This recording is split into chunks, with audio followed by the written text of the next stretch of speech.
Netcasts you love. From people you trust.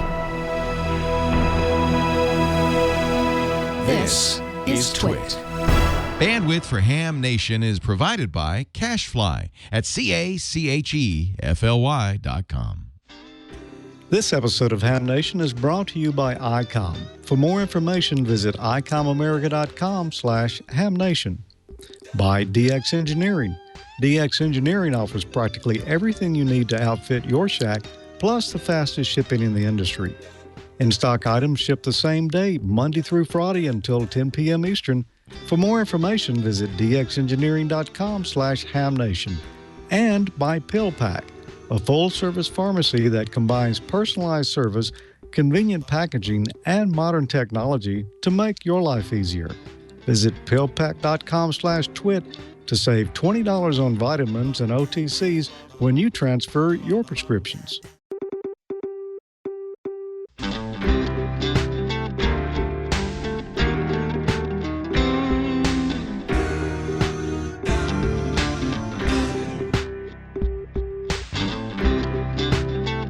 This is Ham Nation, episode number 229, January 6, 2016. We experiment with the gas-powered soldering station and run down the audio alley. Hello, everybody. You're tuned to Ham Nation. It's 2016, and this is a great show about ham radio. And what we're hearing in the background is WB6 ACU.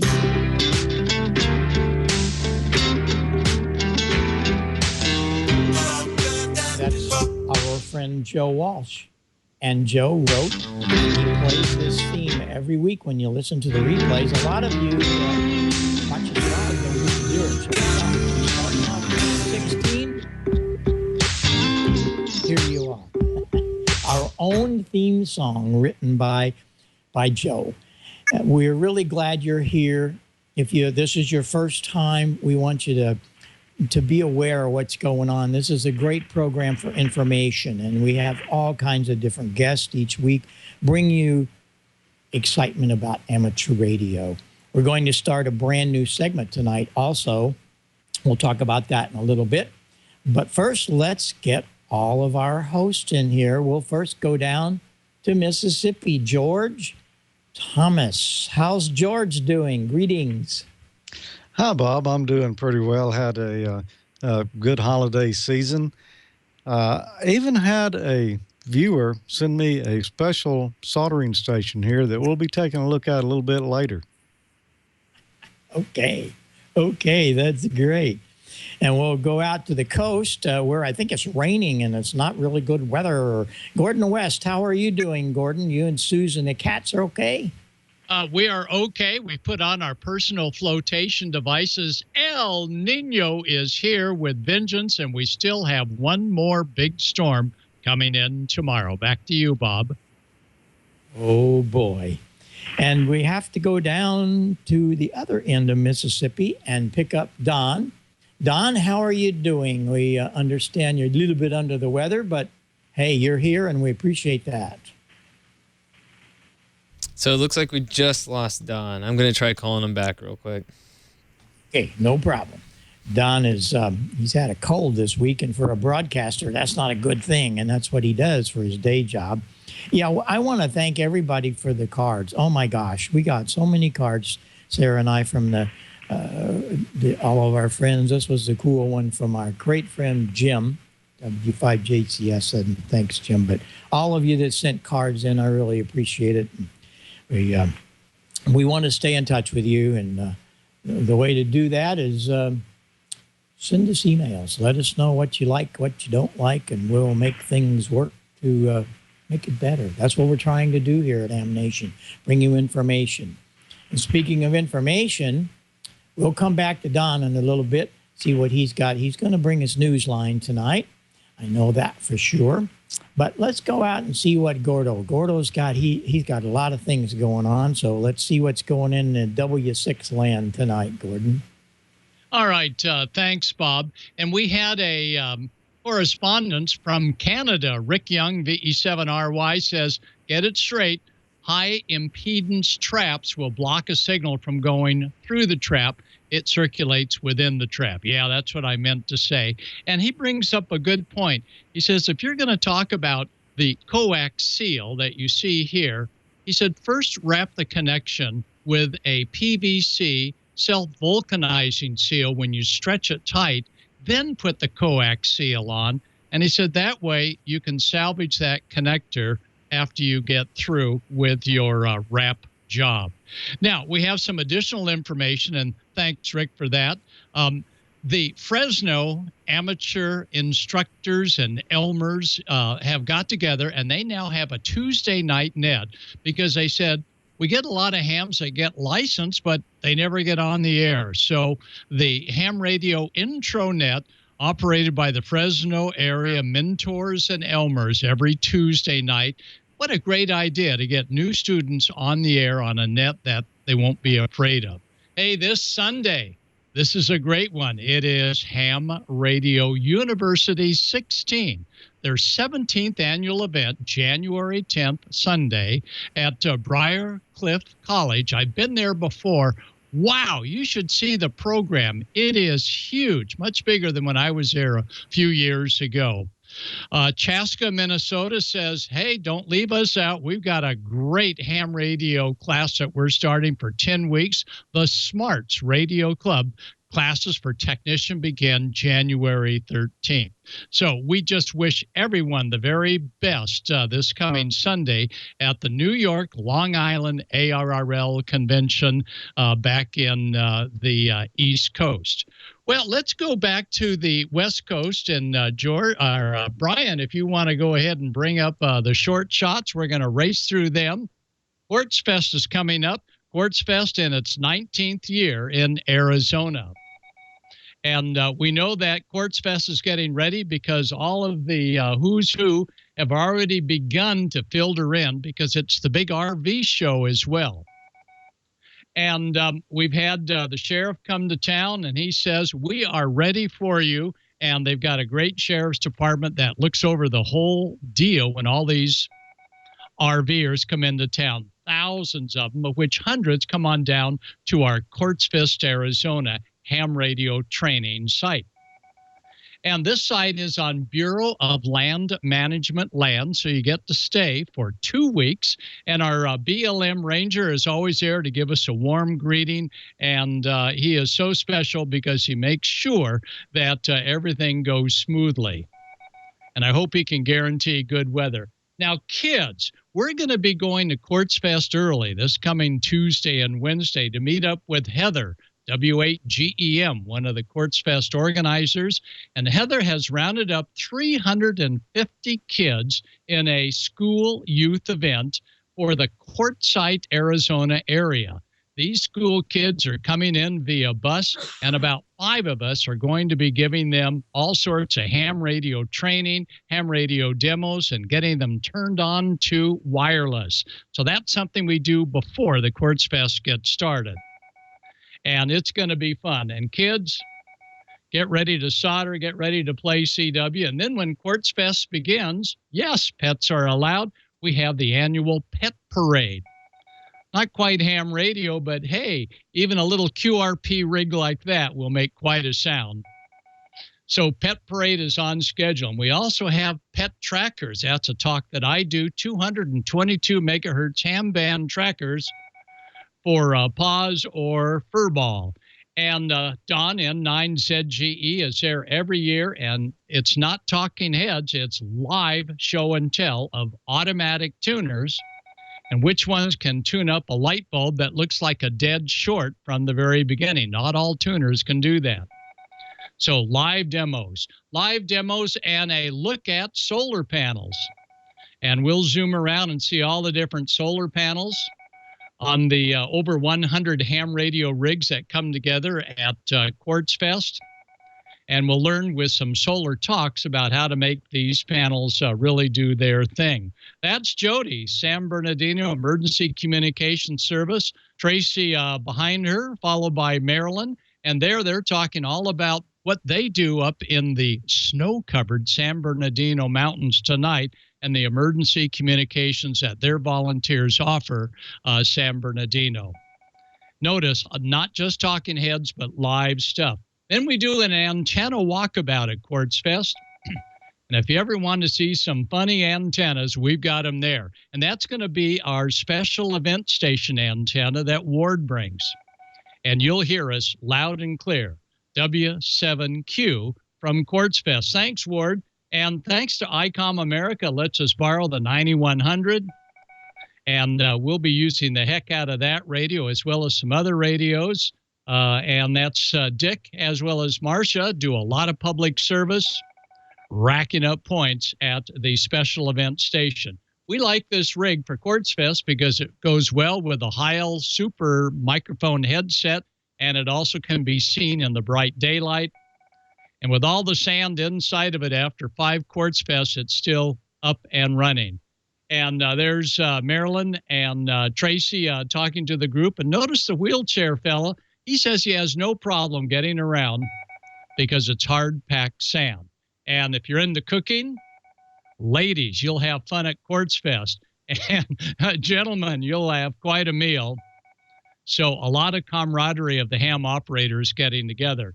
We use the Heil wireless mic, the Bluetooth mic, and a wireless PA system supported by a little tiny 1-amp solar panel.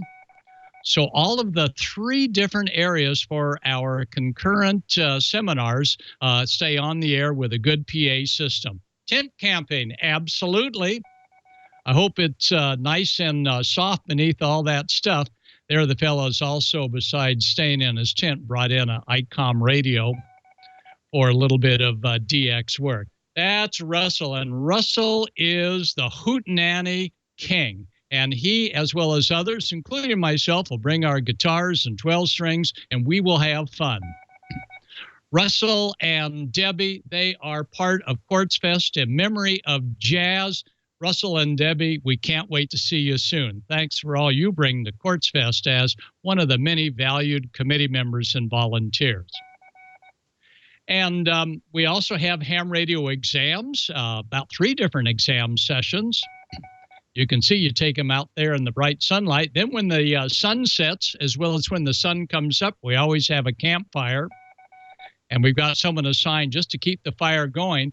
And there's nothing better than movies on the side of an RV at Quartzfest with a fire in the foreground. It is fun stuff out there. And there is our designed burning ham fan. It is one that we torched up last year, and we'll attempt to do it again this year, but I don't believe we'll be using gasoline to pour it on this year. No, the radio did not survive. That's Neil, W6FOG, and Nisha. Neil's playing a very important part for our school kids this coming Wednesday before Quartzfest gets underway. Neil loves to do the quadcopters. He's big on safety, wants to make sure they're all registered. And once he gets through his talk that evening, he lights them up.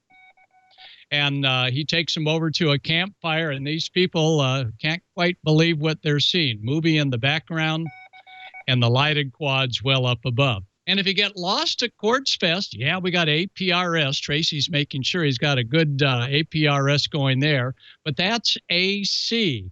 And AC always has the palm tree. N4SVD, that is your landmark.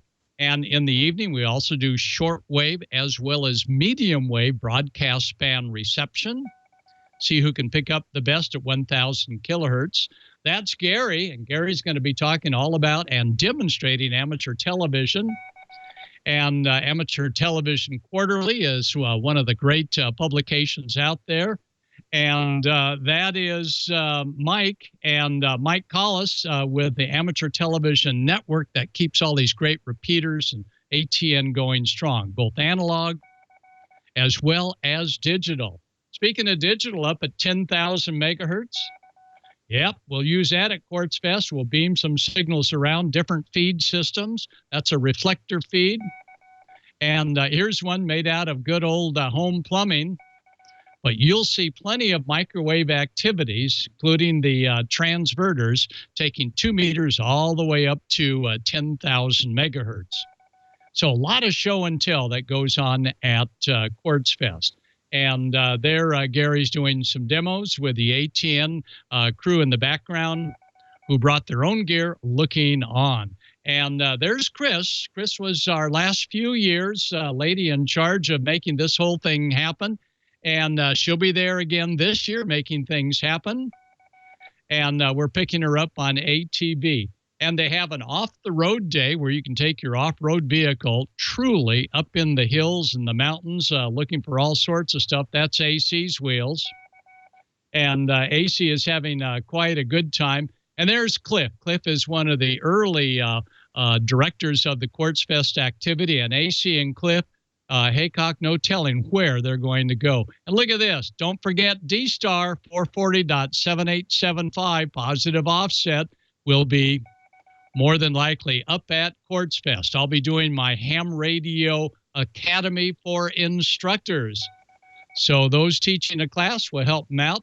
There's Tracy and Jody, and they're quite happy because they say, whoo, it's only a week away and it'll be warmer down on the desert floor than it is tonight up in the snow-covered mountains of Lake Arrowhead. So Quartzfest is coming. Dave is the main man who is in charge of all of us on the committee. K1AN, Dave, great job. He's got the Heil headset on to block out the noise. And there's Heather that is making things happen with the kids as well as at Quartzfest. So Quartzfest is coming, and we encourage all of you to go to www.quartzfest.org and check out all that we do, because you can use any of the stuff that we're doing for something that you might want to do in the Midwest, the East Coast, or wherever. And again, this radio right here is the one that's going to be going to Quartzfest as our special event main transceiver. Let's find out more what's happening with Icom America.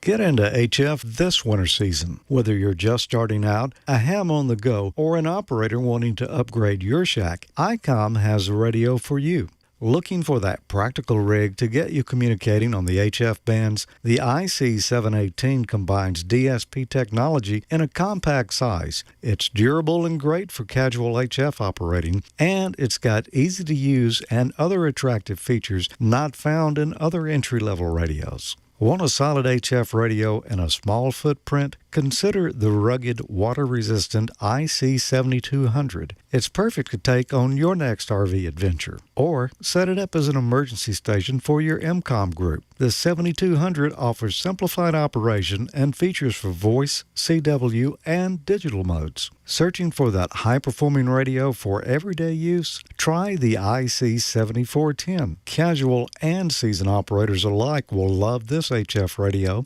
It builds upon Icom's celebrated IC746 Pro. It includes faster DSP and built-in 15 kHz first IF filter, band scope, antenna tuner, and more. Does your shack need an update? How about the IC7100? You can use this mobile rig as a touchscreen base station. The separate operating controller is great for hams with limited shack space. You can even explore D-Star digital features, multiband, and all-mode operation. Make sure you visit icomamerica.com/amateur for more information on Icom's selection of HF radios. You can tune in and enter to win after each episode of Ham Nation. Go to icomamerica.com/hamnation and register to win some great swag prizes like T-shirts and hats and a lot more. And while you're there, you can win the monthly grand prize drawing for a new radio. For December, our prize was the Icom ID51A Plus dual band dual watch handheld. Well, we've got a winner on that now, and that's Robert from Staten Island, KC2BBI. Congratulations, Robert. Icom will be getting that rig to you. For January, we've got another prize, though, and that's going to be the ID880H VHF UHF digital transceiver. It's got switchable VHF-UHF dual bands. It's analog and D-Star, has wideband receiver, free cloning software, and a lot more. So go to icomamerica.com/hamnation, register to win, and check out the official rules. Sign up, good luck, and don't forget to follow Icom America Inc. on Facebook and Twitter. And now, last time we were on here, and that was, sometime last year, I asked a question: what component is commonly used to change 120 volt AC house current to a lower AC voltage for other uses? And your choices were A, a variable capacitor, B, a transformer, C, a transistor, or D, a diode.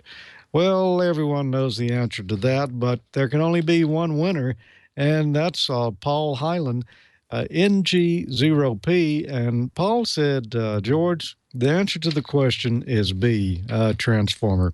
That's right, Paul. You use a transformer to step down an AC voltage or step up an AC voltage. You can go either way with it, but it only works on AC. So congratulations, Paul. DX Engineering is going to be sending you one of these DX Engineering analog 24-hour wall clocks. Great clock to put on the wall in your shack. For next week, I've got another question here. And this one, some of you may know the answer to. So let's just see. You can email me at hamnationcontest@gmail.com if you know which former presidential candidate is a ham radio operator. hamnationcontest@gmail.com. Tell me which former presidential candidate is a ham radio operator, and you might win a Howl Sound t-shirt. We'll be giving that away next week. Now, I mentioned a little bit earlier in the show that, I had a great holiday season here, but one of the special highlights was a Christmas present from Santa Claus. Actually, it wasn't from Santa Claus himself, although there is a picture of Santa Claus on here. It's from NY2G in Brooklyn. This is Alan. He said, George, I've got something I'm going to send you. And he told me this a few weeks back, and he didn't tell me what it was. And it got here, and it is this beautiful soldering station. It's antique, gasoline powered. Oh, wow. And boy, couldn't you put on a PL259 with this, Gordo? Wow. Oh, So that is great. I don't have the nerve to fire it up myself. He said he did fire it up about 40 years ago, and you can tell by the soot that's on here. But I don't know if I'm quite brave enough to pull that off. And apparently, it comes in more than one size. This tip right here is a number 3, so I would hate to see a number 1, or I don't know which way they run, a number 10. I've seen these before, but I've never seen the companion torch kit and a handy stand here to hold it all. So there you go, gasoline-powered soldering station. Well, I'm not sure what I'm going to do with it yet. I may try PL259. We'll just have to see. But the first thing I got to do is get it fired up and tin this right here, because I think it's probably got acid core solder on it right now. I think you could probably solder your tower legs together with that. You probably could. You could probably, replace a car fender, just do all kinds of things. Oh, yeah. Make a lead sled. Yep. Well,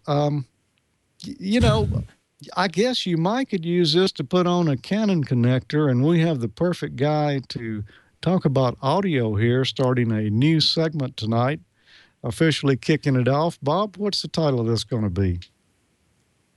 We're going to call this segment the Audio Alley. And what's going to happen is each week we're going to do a little 10-minute audio segment. And I get so many requests, and sometimes it runs hundreds a week. It's wonderful to hear from everybody.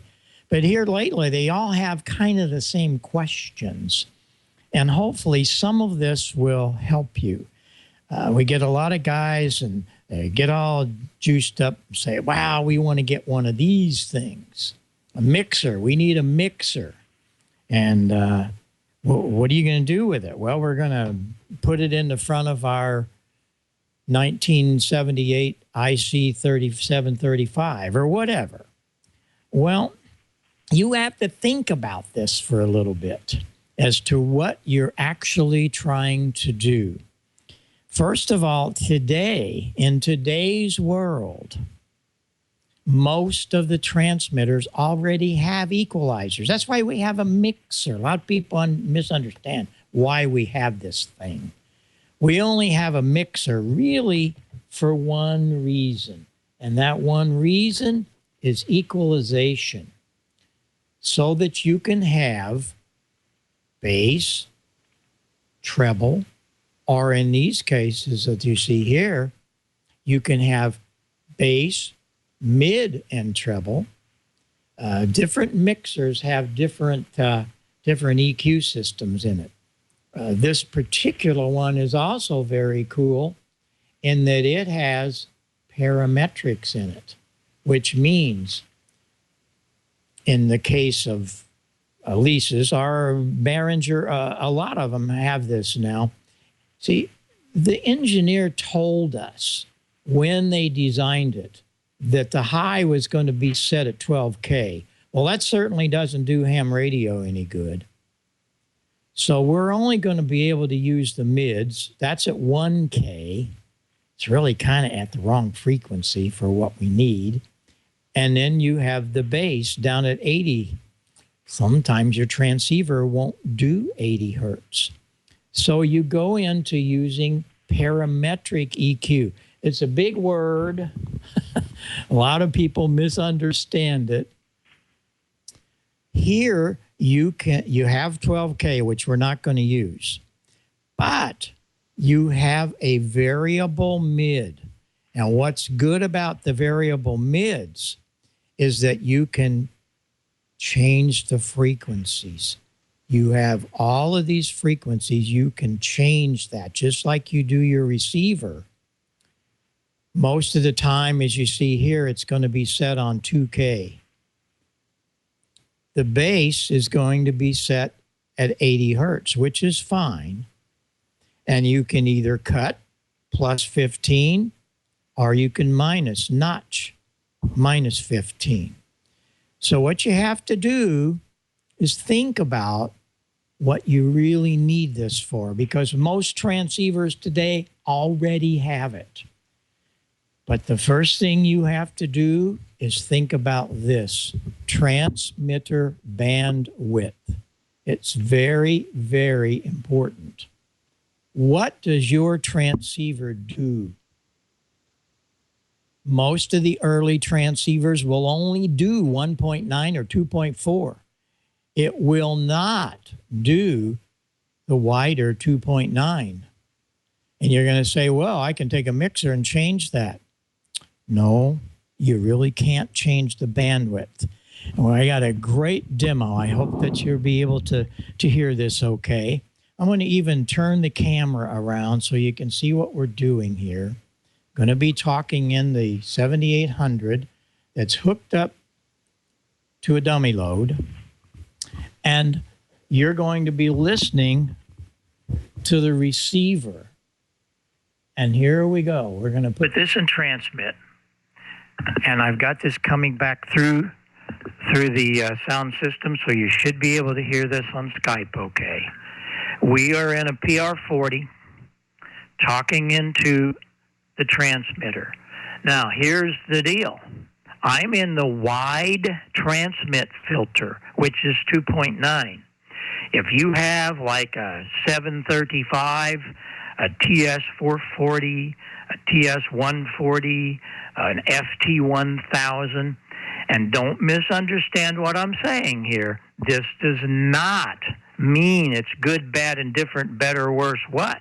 It's just the way it is. The transmit filters are in the transmitter, and you cannot change that unless you want to go into changing filters, and I don't think you want to do that. Here we go. If you have an earlier transmitter and it only has 1.8, 1.9, the Collins, that's what the Collins is, 2.1. This is what it sounds like. And you're going to say, well, I'm going to just equalize it. Okay. I'm going to put all of the bass that I have. And as I run from plus all the way down to minus on the bass, you hear very little to nothing. And I've got this monstrous PR40 in here. So you see, you would be wasting time and effort to put an equalizer on that transmitter. Well, let's go to the next step.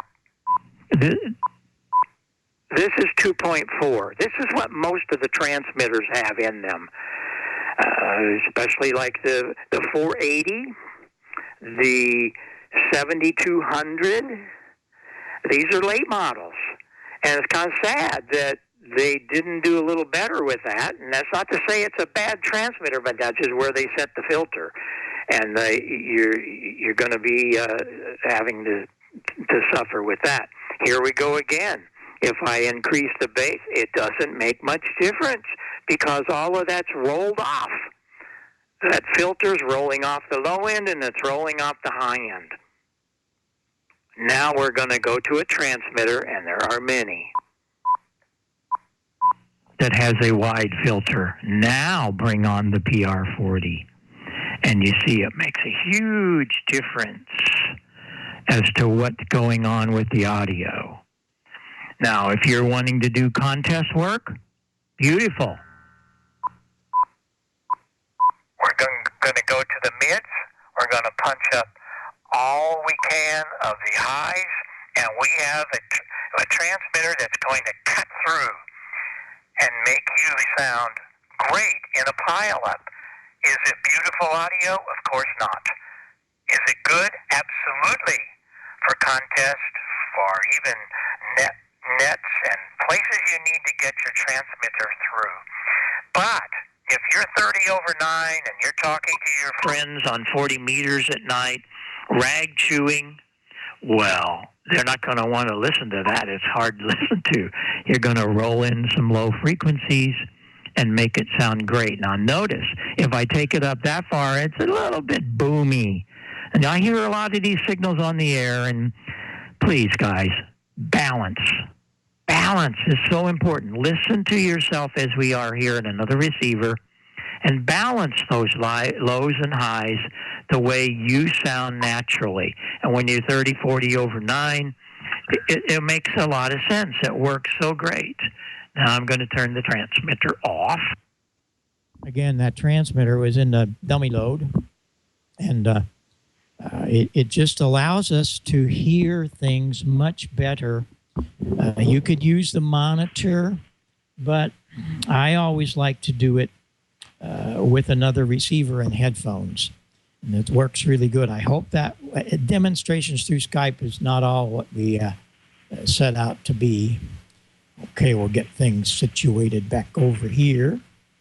But if you have a transmitter that has wider bandwidth, and you guys and gals want to do something with a mixer, there's not a thing wrong with that.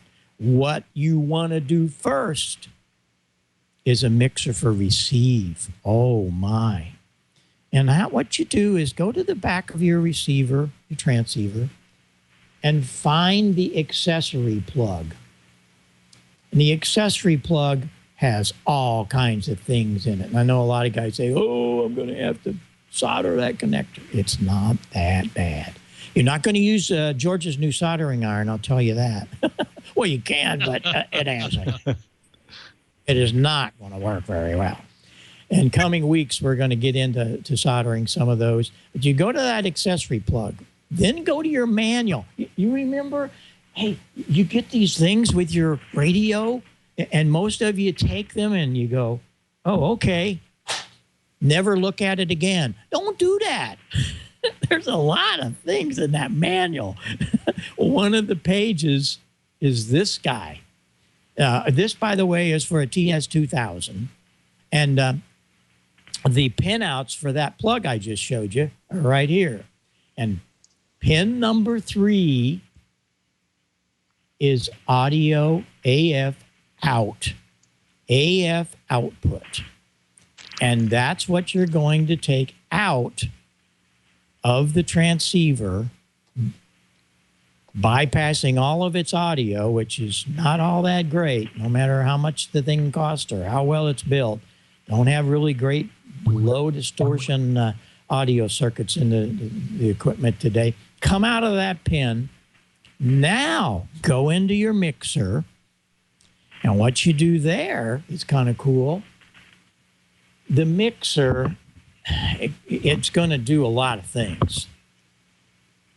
But first of all, we're going to come out of the accessory plug, and we're going to come into the input, the line input, not a mic input, a line input of the mixer, meaning that it would take a lot of voltage. You're going to have a lot more out of that accessory plug than you would for a microphone. So you go to the line input.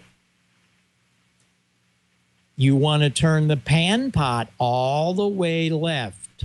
We'll get into some of these pan pots and things in a future show, but pan pot allows us to select either the left out or the right out.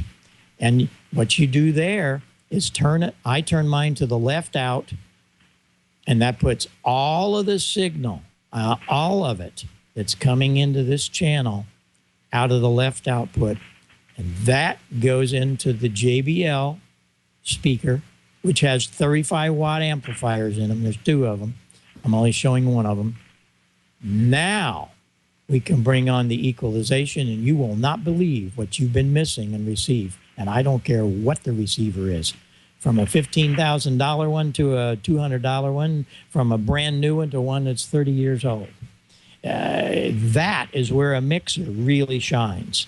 And if you're going to do anything at all, do that first. Because there are so many avenues of trouble, meaning RFI. We'll get into some of that later.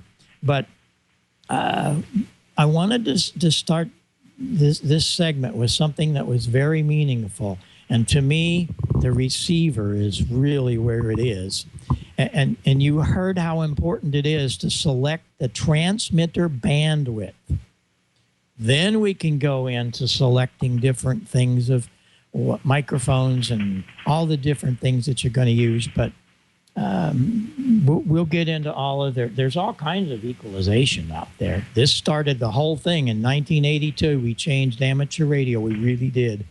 This was the first equalizer ham radio ever saw. And it was got the cover award for QST in 1982, July. Told you how to build it. I never knew that I was going to get into the ham radio business. I just did it because I thought we needed it. And we did. Well, thousands of them later, you knew what happened. But then Julius came along, W2IHY. He's got a great product. He's a great guy. And this, if you really want to do it, is the way to do it. It's even, I think, better than a mixer. A mixer only has a couple of frequencies that you're going to be able to use because mixers are made for live sound. But look at this baby. It's got 8 bands, and it's all centered around amateur radio.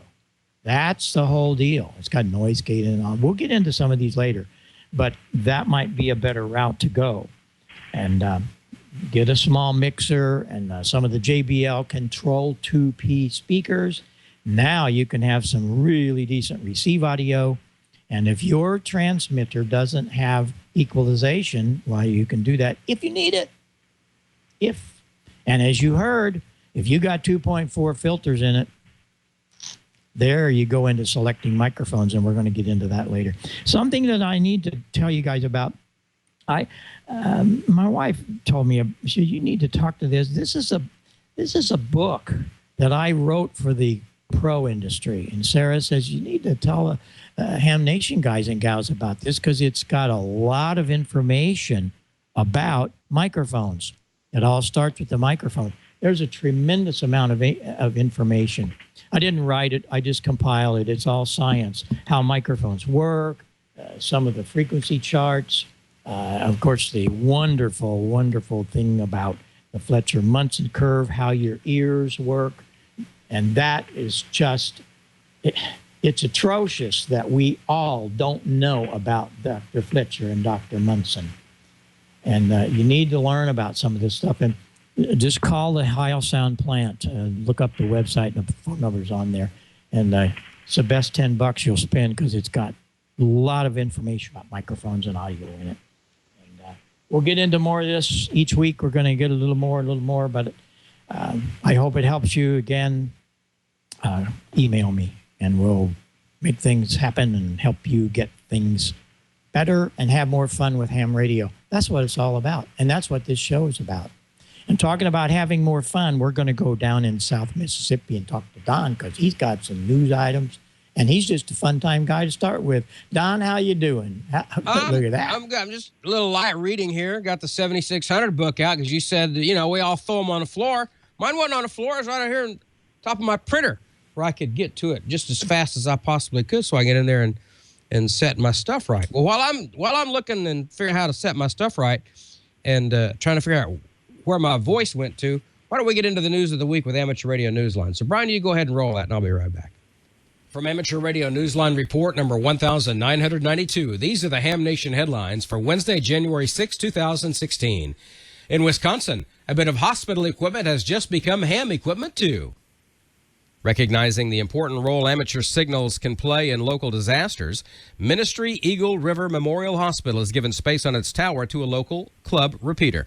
The Vilas County Amateur Radio Club, KD9DXK, has activated its repeater, making it ready for service in emergencies or to assist with community events.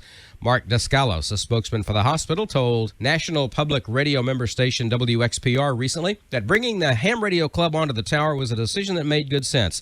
Descalos said, quote, "Here in the Northwoods, we have difficulty with cell signals and probably equal wise with radio signals. It was an opportunity to use our tall antenna at the hospital to install a repeater," end quote. Club members will make use of the expanded signal to provide communication support for community events as well as community disasters. The tower space is being provided free to the club. Anyone who appreciates what vintage radio equipment can still do will appreciate the importance of a commemorative moon bounce event taking place this month in New Jersey.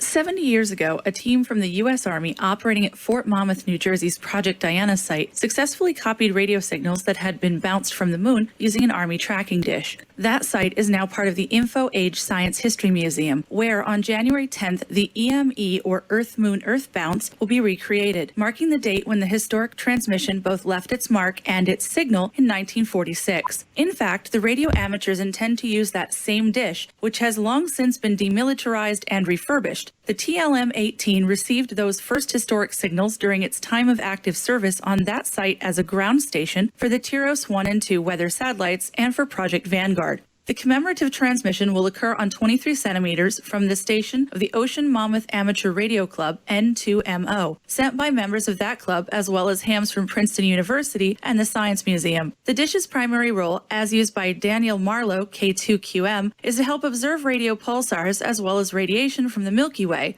Marlowe teaches physics at Princeton University and serves on the board of InfoAge. The TLM-18 is being made available for the amateurs moon bounce on a secondary basis. Nevertheless, promising this group the moon and then delivering is going to be just as historic an event as it had been back in 1946. For Amateur Radio Newsline, I'm Heather Emby, KB3TZD in Berwick, Pennsylvania. The ARRL has selected 7 schools to receive grants from its Education and Technology program for the academic year 2015-2016. The schools are Akron STEM High School, Akron, Ohio, Liberal Arts and Science Academy High School, Austin, Texas, Life Christian School, Aloha, Oregon, Rock Canyon High School, Highland Ranch, Colorado, Southport Elementary School, Kenosha, Wisconsin, Wink High School, Wink, Texas, and Yucaipa High School, Yucaipa, California. The application deadline for these grants, which are given annually, is November 1st. The grants encourage the use of amateur radio to explore radio science and electronics and focus on lessons in math, science, engineering, and technology through hands-on activities. So far, 579 schools have received support from the ARRL program, which comes in the form of research grants or equipment. And finally this week, if you're planning to attend Dayton Hamvention in May this year, don't just be an attendee. Be a part of the award ceremony by nominating candidates now. Organizers are looking to present awards for Amateur of the Year, Special Achievement, Technical Excellence, and Club of the Year. You have until February 1st to submit the names of deserving candidates, and all licensed amateurs are eligible. Forms and details about how candidates can qualify are available on the Dayton Hamvention website, hamvention.org, or email questions to awards@hamvention.org. Hamvention 2016 will be held at Hara Arena Friday, May 20th through Sunday, May 22nd. And, of course, Ham Nation will be there. And that's all from the Amateur Radio Newsline, your independent source for amateur radio news for over 37 years and counting at www.arnewsline.org. With Heather Emby, KB3TZD, Karen Eve Murray, KD2GUT at the news desk in New York, and our news team worldwide. I'm Don Wilbanks, AE5DW. 73. We'll see you next time here on Ham Nation. And we have no solar report this week. Dr. T apparently still recuperating from her activities in the new year, but we'll try to get her back next week. And speaking of the new year, one of the cool things that started January 1st is the National Parks on the Air special event, if you want to call it. It's a year-long celebration celebrating the 100th anniversary, the centennial of the National Park System, and amateur radio is a big part of it. And to celebrate the 100th anniversary of the National Park System, the ARRL holding a series of operating events to celebrate National Park Service units across the country. I made my first contact with one on New Year's Day, as a matter of fact. 3 minutes after the event started, I talked to a guy who was set up at the Washington Monument. Really, really cool. Well, DX Engineering will help get you ready for NPOTA with a series of gear and go kit combos. You use keyword NPOTA, and you can see them all at dxengineering.com. They've built a go kit.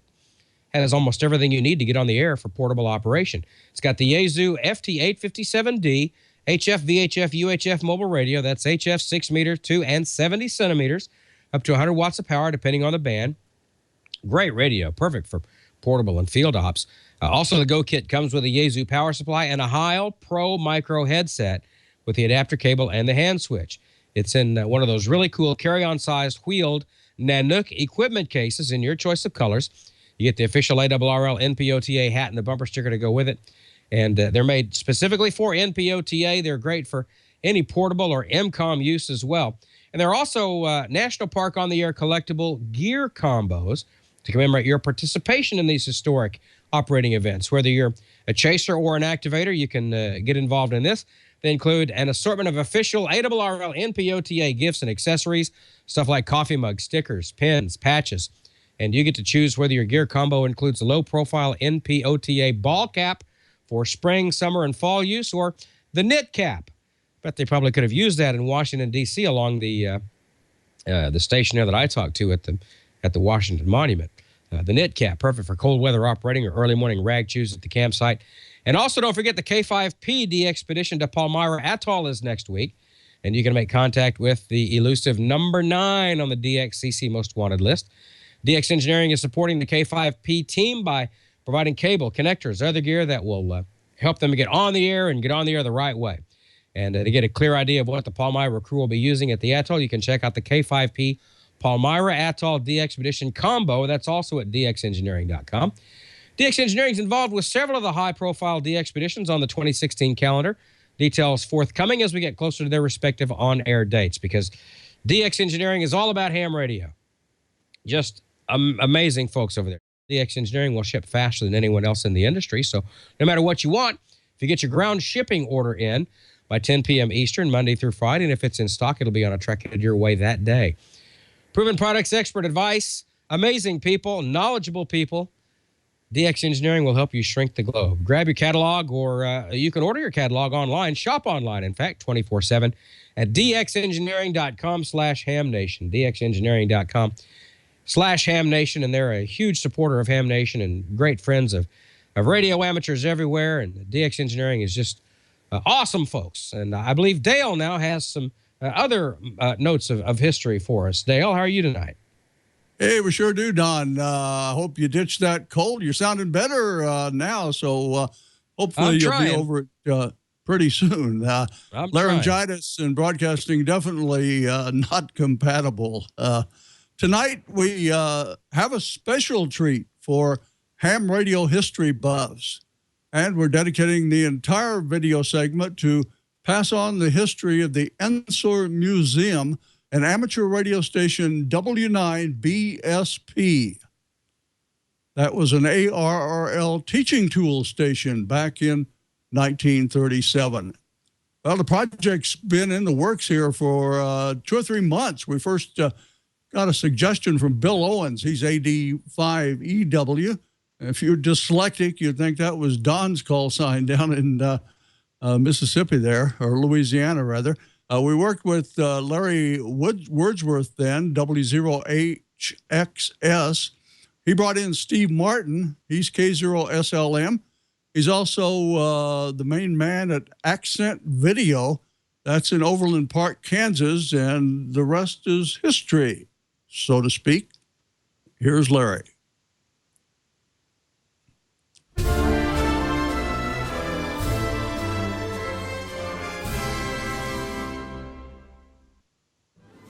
Hello, ham radio friends. I'm Larry Woodworth, W0 Hotel X-Ray Sierra. This presentation is about Marshall H. Enzer, W9 Bravo Sierra Papa, and Loretta Enzer, W9 United Alpha, both licensed 50 years. The museum was the lifelong home of Marshall H. Enzer, who lived from 1899 to 1970, and sister Loretta Enzer, who lived from 1904 to 1991. Mr. Enzer was an historic figure in amateur radio. From his early years growing up on the dairy farm near Olathe, Kansas, Marshall was excited by the prospects of radio communications. By age 15, after earlier crystal sets and learning the Continental Code using the 1911 Omnigraph, a mechanical device similar to later record players, he then built an early wireless spark station, using it with 20-mile success before World War I. Marshall excelled at manual arts and upon graduation was offered work as the instructor of manual arts at the Olathe High School, his work for 46 years until retirement in 1965. He and Loretta planned on their home becoming a museum. Loretta completed the task shortly after his death in 1970. During his first years of teaching, radio flourished, and he became 9BSP in 1922. His first tube station was battery-operated and was in a secretary desk in the kitchen. Within a couple of years, Marshall built a small but adequate radio room on the side of the house beside the kitchen and accessible from the front porch or the kitchen. His sister Loretta, who was 5 years younger, in 1923 at age 16 licensed 9UA as trustee of Marshall's Olathe High School Radio Electric Club. As manual arts teacher, he trained woodworkers, welders, photographers, draftsmen, and many other trades. Years of progressive updates in his 9BSP station took place. A motor generator allowed for more power. The two 90-foot towers held both cage and ZEP antennas. A steady influx of postcards and QSL cards arrived. Then good luck smiled on Marshall when the ARRL in the fall of 1929 asked for volunteer operators to use their equipment to teach radio listeners across America how to become licensed amateur radio operators. Marshall quickly complied that winter. Using his updated W9 BSP call, he began a decade of teaching an estimated 10,000 radio listeners the Continental Code and theory, enabling them to gain amateur license to legally operate. The lesson plan was to give 62 one-hour nightly lessons in code and technical information through December and January each year from 1929 until 1939. Loretta often helped lessons if he couldn't be there for any reason. Marshall's 1940 168-page master's thesis was entitled Teaching Radio by Radio, a step-by-step dialogue of his annual 2-month-long radio lessons. He used his home-built equipment on 1903 kilocycles of the 160-meter band. His last transmitter, built in 1937, doubled his power to a kilowatt of AM and modulated CW, enabling home listeners to copy CW at the top end of the broadcast band. A large number of his unseen students became our professional radio engineers, electronic specialists, and military radio man during World War II. Then, a defining moment arrived for Marshall H. Enzer. In 1941, partly due to the ARRL nomination, Mr. William S. Paley, head of the CBS broadcast stations, would bestow the 1940 Paley Award upon Marshall Enzer, W9BSP. Marshall and Sister Loretta, because she also helped, were flown to New York City Waldorf Astoria Hotel, where a very large banquet was held to see Enzer receive the award for his generous service to America through the effort to gain radio operators and technicians for industry, military needs. Many dignitaries from government, military, and industry were present, along with many news services. Back in Olathe, Kansas, things were very slow to become normal. We were at war with Japan, and Marshall, a Navy reservist, wanted to serve in the U.S. Navy, but his application went nowhere until a year went by when some bright officer saw Marshall's resume. He saw to it that this knowledgeable teacher would have a chance to serve. Marshall became a radio officer at the Seattle Naval Air Station. So from 1943 to 1946, Marshall helped the war effort. He had married before the war, and he and wife Ina took a house in Olathe until his death in 1970. Loretta never married and didn't renew her 1972 license, but remained a farm girl until 1991. The farm site has gone on to become the Enzer Park and Museum, the name that they chose. In 2002, our radio group became users of the gorgeous tree-lined museum grounds for annual field day operation.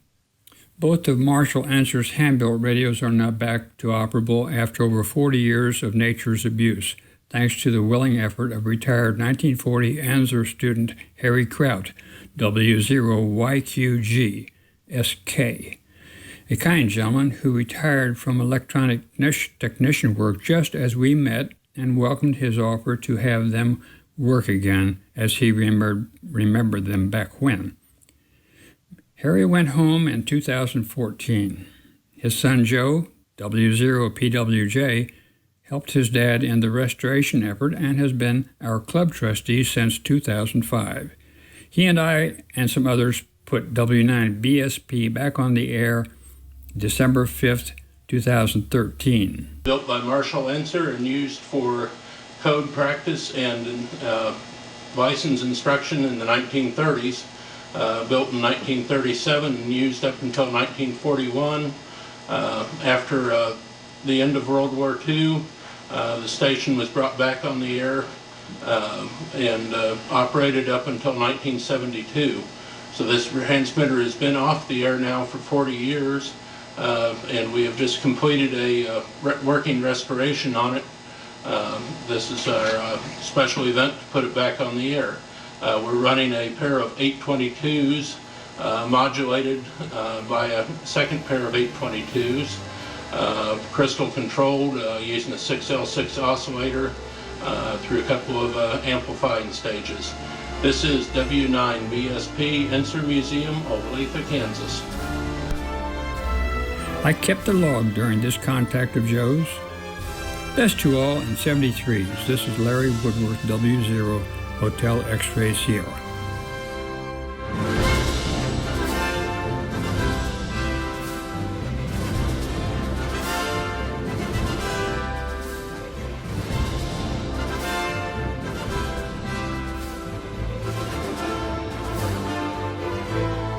Well, thank you, Larry, for the fascinating look at our ham radio heritage. If you have the opportunity to visit the Kansas City area, make sure you make that trip down to Olathe and tour the Enzer Park and Museum. You'll get a firsthand look at the equipment described throughout the video.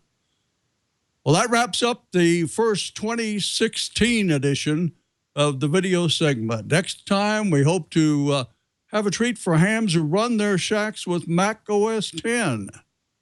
The video segment belongs to you, and we exist to show your videos. Hope you'll send them to us. Just email us with a link to Ham Nation videos at twit.tv. We also need photos for another episode of Show Me Your Shack. So get those to us as quick as you can, if you will. Amanda's going to be here pretty soon with the latest questions from the chat room. But first, let's check in with Don, find out about Pillpack. Here's Don. Thank you, sir. Pillpack. You know, I've got this horrible cold right now, and I'm taking a lot of vitamins and stuff. And this is, whether you take vitamins or you've got a bunch of prescription stuff, you're probably going to have, I don't know, 7, 8, 10, 12, 14, 100 different, maybe not 100, but depending on how many medications you take, your counter or bathroom space, whatever, is littered with pill bottles and prescription bottles. And, I hate it. It looks bad. It's confusing. Do I take this pill? Do I take that pill? Well, Pillpack takes care of all of that. You know, you do everything else online. Why don't you do this online? Pillpack is an online pharmacy. They pre-sort your prescriptions and your vitamins in easy-to-tear packets. They're labeled with the date and time for each dose. No more having to organize multiple meds each month, sorting them into a Monday through Sunday pill box. And then, you know, if you drop the thing and it opens up and all your pills get everywhere, then where will you be? Well, everything you need to know is right on every pill pack. You can look at it right here. I've got one in my hand.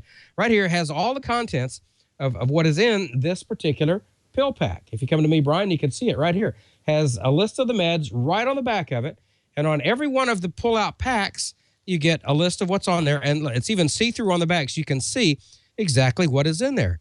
And there's a list, and it's amazing. And the best part about this, Pillpack organizes it all. They pack it all for you. They call your doctor for you. They manage all of your refills, so you never run out.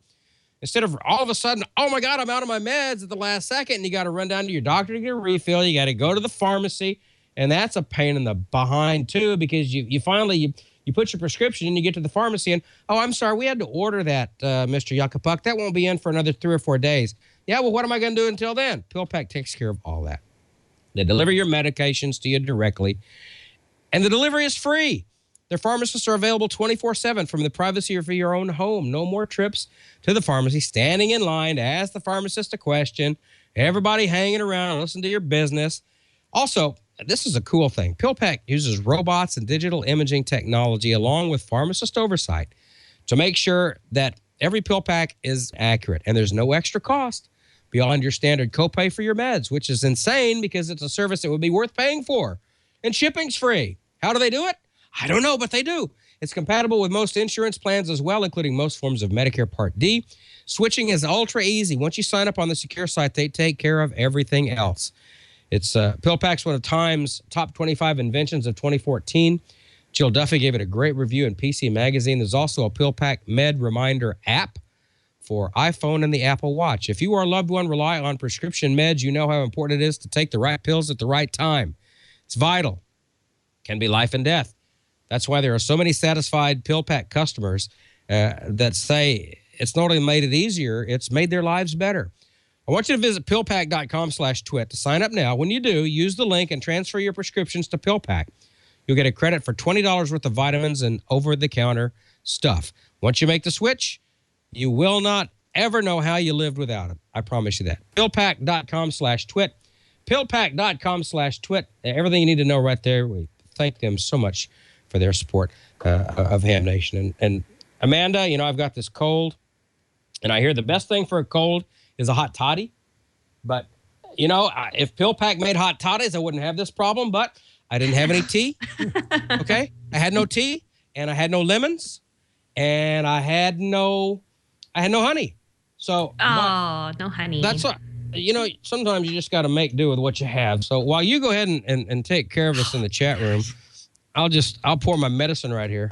Okay, and I'll cover for you. Yeah, you do that. And if you have any all questions for me, down there. make them easy. I will. Hey, real quick, you guys. I feel better already. This is the traps that Gordo was showing last time we were on, and this is from our A4S, And that's the new addition we got for it. We got the 40-meter add-on. I just have to brag about that. Thank you, honey, for buying that for me for Christmas. Anyhow, we've been cleaning it all up. We got a used one, and so excited about it. Can't wait to get it up on the air. But first, we have to guy the rest of our tower before we drag that big old thing up there. And this is how loving I am. I let Jeff put half of it together in our living room. So anyhow, let's move on to some questions here, shall we? Bob, we have a guy that has some Boston acoustic speaker system, and he wants to know if that would work on his transceiver. If they have power amplifiers with them, sure. You don't gain much with the speakers, because that's what I complain about it all the time. The amplifiers and all these transceivers, I don't care if it's $15,000 or $200, they're junky. They're 1 watt at about 10% distortion. And if you don't believe me, find me a spec sheet that'll tell you about the receive amplifier. They don't publish it because it's very disturbing. So they just don't publish it because they think, well, they won't ask us. Well, I do ask, because they should be a lot better. I can go to a truck stop and buy a $29 Cobra CB, and that sucker's got a 7 watt at about, it's about a 0.5% distortion, but it's a whole lot better than 10, and they've got a whole lot more output. But, oh well. Anyway, forget it. You come out of the receiver, right out of the product detector into one of these JBLs. It's got 35 watts at 0.1%. These are serious recording studio near field monitors. That's the way to do it. And the speakers you have are fine, but they probably don't have power amps. So then you got to add a power amp. But you could do all that. Absolutely. And so a lot of people are on budgets. So I say whatever you can do on your budget, that's the way you should go. With that, I have a power supply question. Bob, this guy says this is a newbie question, but I disagree. I think all of us need to know this all the time. He asks, linear or switchable power supply, what's the difference? And is one better for powering an FT8900 inside the house in my shack? I hate switching power supplies because they're noisy. What do you think, George? You agree? Well, yeah, normally I would, but I've just got to say, I've had one here on an HF rig for about 5 years now, and it has just worked. So I can't really put it down, but I'll say a cheap one could be a real recipe for disaster. Okay. Yeah, that's the big. That's the problem. Is a lot of people are buying budget power supplies, and the switching can do that. But it's better to have a big old transformer in it, and you'll be a lot better off with it. That's my theory on it. But you're right, George. Some of them are working great, but you take that chance, and you got to spend a little bit more money to get a good one. So buy a good old transformer analog power supply. Yeah, you can fix that. If it breaks, you can actually work on that. The switching one, those are kind of difficult to repair. Okay, so send it to George if you need it repaired. I think that's what he was saying. No. In that sentence. No. It's kidding. Anyhow, one other kind of... So what you're saying is I can't bring my Astron that got hit by lightning, my Astron 35 up to you at the Jackson Hamfest, and you won't fix it for me? That's what I'm saying, Don. Yes. I think you got it. I'm going to need a lot more of this. One more question, and this is kind of a roundtable question. We have a fellow here, Andy, and I just lost his call sign. Andy, I apologize. He's a longtime watcher and is always in the chat room there. He just got 18 acres to play with. And congratulations, Andy, on your new property there in your new home. He says, what would be the best antenna to first put up? And we all are going to have our different opinions. I would do two. I would do a beverage antenna just because those hear so well, and also try a 160-meter loop just because you have the acreage. So I'll just throw it around there. Bob, you first. What do you think you would put up first if you had that kind of plot? Well, I have a pretty good plot here, and then you do what I did. First of all, do not make the mistake that you want one antenna to do everything. oh my God, I got an antenna that does 440 megacycles to 160 meters. Don't do that. You want resonant antennas. You want balanced antennas. You don't want tuners then. If you have a resonant antenna on each band, then you don't need a tuner because they're resonant. And you can do that very easily with coaxial dipoles. And I believe in them. I've been using them for 40-some years. And you don't need a tuner. But you have to have one for each band. You cannot have one antenna to do everything because it's a compromise antenna. I don't care who you are. I don't care what your buddies are telling you. It's the science of it. A compromise antenna is just what the word compromise says. It'll work halfway on this band. Oh, it works really good here. Resonant antennas on each band. And how you do that, you put up a 160-meter coaxial dipole, a 75 meter, and a 40 meter. If you got all this room, it's easy to do that. Then you go to like one of the Mosleys, Force 12, whole bunches of antennas that will work 20, all the way up, 20, 15, 17, 10, 30, even 6 meters sometimes. That's the way to do it. Then you have one feed line that'll do all of those, and they're not compromised antennas. They're tuned for each band. That works great. And then you've only got 4 feed lines to deal with. But you can get really crazy. Go look at my QRZ page, and you'll see what I mean. And it doesn't cost a lot of money to do phased arrays, so you can switch your signal with dipoles east or west. It's pretty amazing what you can do. But I understand people who don't have the room to do that. But if you got all that room, oh yeah, we can go crazy there, don't you think, George? We have fun with 18 acres. Oh yeah, you could do a lot of really good stuff with 10 acres, and like you say, a lot of us just don't have the room to put up the antennas we want, so we end up doing compromises. But anytime you can make an antenna that's resonant, you're just going to be better off. I think for me, it kind of depends on where on the acreage you are. I'm on, in my particular case, I'm on 10 acres, but I share it with 3 other families. So I'm kind of stuck off in a corner, and I don't have a lot of trees in front of me to hang wires up and stuff. And I've got tower, but I don't have it up yet. I've got an 80-meter off-center fed dipole. That's what I'm using. That is my antenna right now. If you've got that kind of room and you have the room to put up a 160-meter off-center fed dipole, that, and again, it's kind of like Bob doesn't like, it's kind of the shotgun approach, but it works. And the ones from my friend Emmett over at Radio Waves, he makes a good product. It's the one that I use is the 80-meter version. But I've been sold on off-center fed dipoles. You can call them Carolina Wyndhams if you want to. I've been sold on those things for a long time. If that would be a great starter antenna. Put that up, and that way you can work all the bands while you get out there and decide where you want to put your resonant dipoles at. To build your antenna farm. But if you're going to start, a good starting place is an off-center fed dipole. But again, I do agree with Bob that resonant dipoles are definitely the way to go. But if you want to get an antenna up where you can work pretty much all the bands you want to, while you get out there and figure out, well, I'm going to string the 20 meter here and the 40 meter here and the 80 meter here and the 160 meter here, when I might put a 6 meter over here, that 80 meter dipole will work on I've made a bunch of contacts on 6 meters. With that 80-meter off-center fed dipole. So don't discount the OCFD. I'm not going to go back to Bob on that because I know his opinion. Put up a 6-meter antenna. Just do it. That's true. And that's fine. But while you're out there designing that stuff and where you're going to put them up, put that one antenna up as your first antenna and then add your resonant dipoles later on. That's my theory. So your mileage may vary.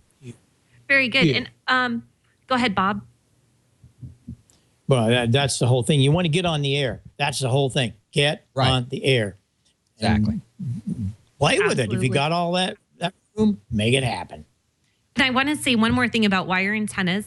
Jeff and I just swapped out. I thought that a G5RV was the best thing ever. We put up a 40-meter loop this weekend, and the noise was so much better. And Jeff's pointing at me, he's like, I told you it would be better. And it was. It was absolutely excellent. So I'm really happy about that. We wanted to do an 80-meter loop, but just didn't quite have enough real estate right now until we get the tower up the rest of the way.